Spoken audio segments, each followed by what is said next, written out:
Hey there, Bootstrappers. So I was listening to a live today from a connection that I've recently made. His name is Craig Severinson. I'm going to tag him below.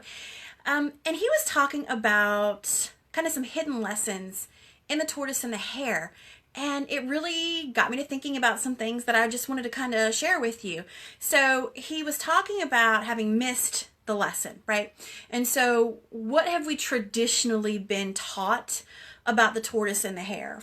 This is one of Aesop's fables, simple little fable. And the tortoise and the hare have a race. I'm sure you're all familiar. The hare is so confident, arrogantly confident, right, in his speed and his ability to beat the tortoise that he runs off and does about 500 other things. Meanwhile, the tortoise is just focused on the finish line, right? Focused on getting to that end goal.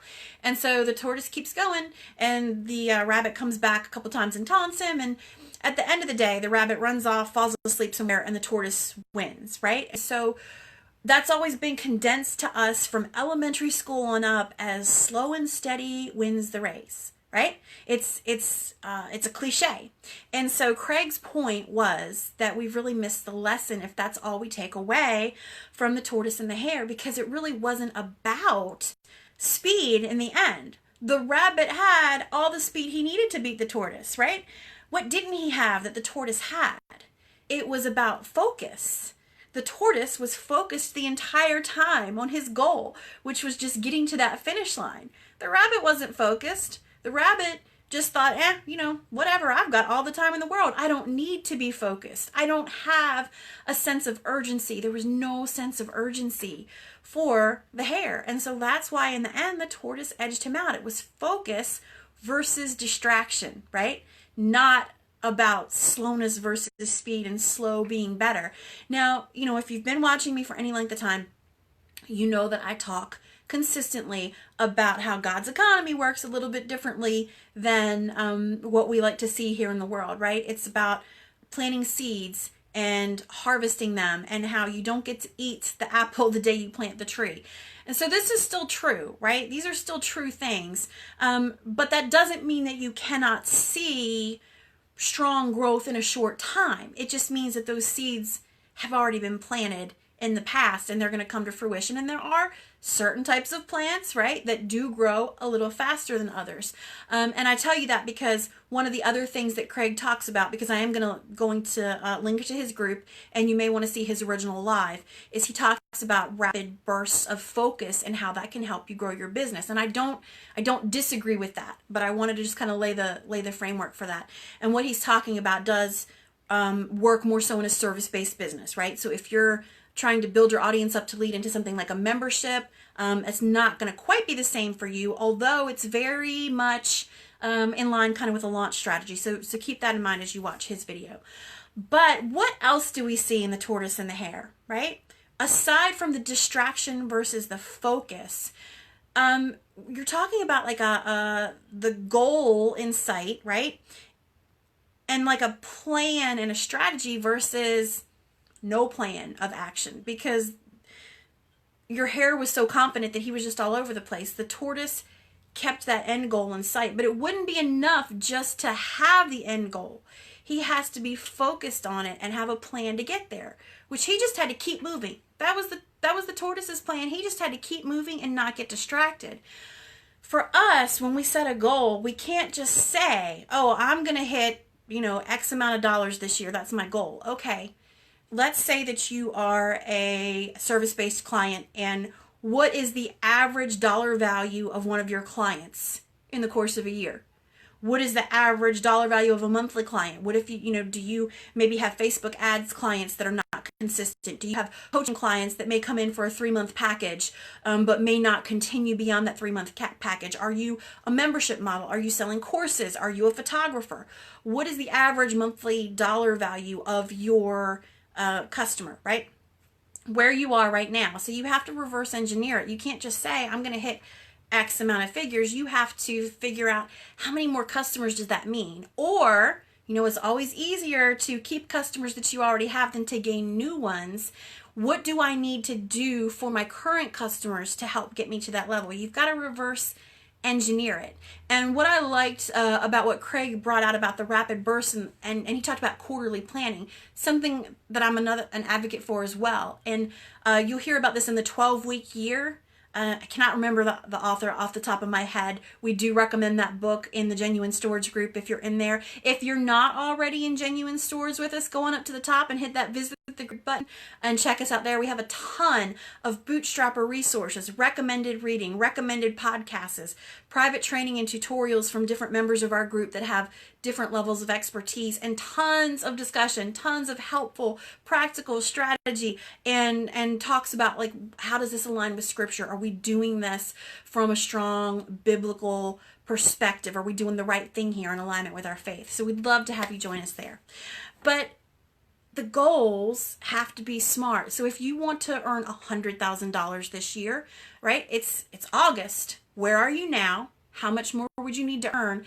How many more clients would you need to have? By what date? In what product to get that?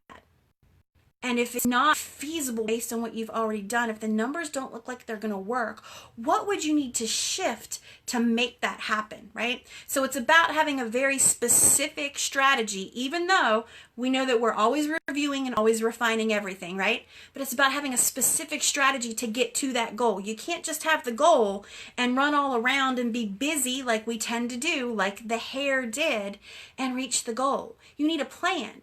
And it doesn't necessarily have to be complicated. The tortoise's plan was just keep moving forward towards the finish line.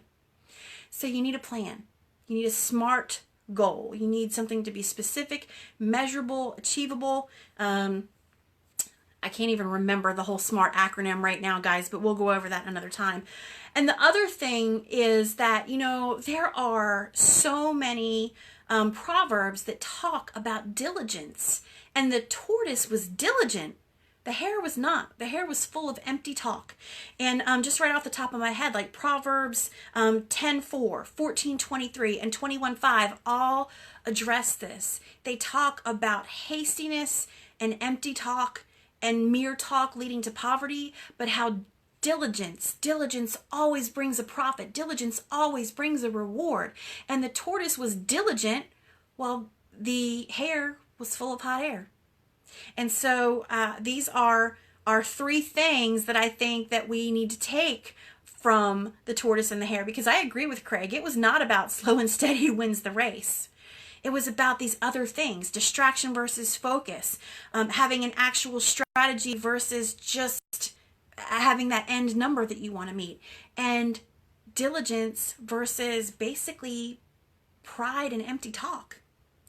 And so some of the other verses that support these different principles you'll find in Proverbs 6-8 where it talks about the diligent plans of the ant, right? We're told, Jesus said, who will build a tower and not stop first and count the cost?